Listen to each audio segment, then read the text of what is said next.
তৃণমূলের দুই গোষ্ঠীর কোন্দল, বিপাকে যাত্রীরা। দিনভর কার্যত বন্ধ ফুলবাগান করুণাময়ী রুটের অটো চলাচল। ঘটনার সূত্রপাত দিন কয়েক আগে। ফুলবাগান করুণাময়ী রুটে 88টি অটো চলে। এর মধ্যে 10টি অটোর প্রয়োজনীয় কাগজপত্র নেই বলে অভিযোগ বাকি অটো চালকদের। এই 10টি অটোর চালক তৃণমূল বিধায়ক পরেশ পালের অনুগামী বলে পরিচিত। বাকিরা আবার তৃণমূল বিধায়ক তথা মন্ত্রী সাধন পাণ্ডের গোষ্ঠী বলে পরিচিত।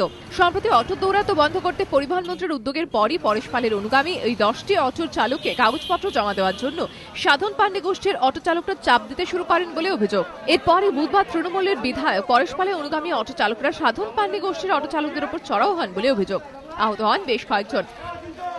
বাইরে দিয়ে ব্যাপক ছেলে নিয়ে এসে আমাদের রুটের ছেলেরা গাড়ি চালাচ্ছিল, সব ধরে ধরে সব নামিয়ে আমাদের এক এক করে মেরেছে। এই জিনিসটা কেন হলো? যেহেতু আজকের আমরা সাধন পাণ্ডে করি বলে আজকে পরেশ পালের ছেলেরা মেরে এসে ব্যাপকভাবে আমাদের এক একটা ছেলেকে মেরে মুখ টুক ফাটিয়ে দিয়েছে। বাইরে থেকে ছেলে নিয়ে এসে আমাদের ছেলেকে মেরেছে, অটো ইউনিয়ন ছেলেদেরকে মেরেছে যারা সাধন দার সঙ্গে আছে।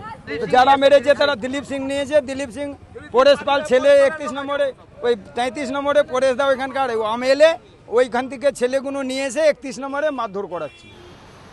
গন্ডগোলের জেরে এদিন দিনভর কার্যত বন্ধ থাকে শহরে ব্যস্ততম এই রুটের অটো চলাচল। গোষ্ঠীদ্বন্দ্বের জেরে নাকাল হতে হয় সাধারণ মানুষকে।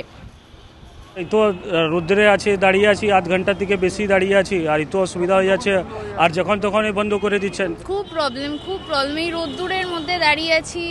কলেজ যেতে হবে, কতক্ষণে কি পৌঁছাবো কিছু বুঝতে পারছি না, আর বাসেও তো ভিড়। এই বিষয়ে তৃণমূল বিধায়ক পরেশ পালের সঙ্গে যোগাযোগের চেষ্টা করা হলেও তার কোনো প্রতিক্রিয়া পাওয়া যায়নি। প্রকাশ সিংহ রিপোর্ট, এবিপি আনন্দ, কলকাতা।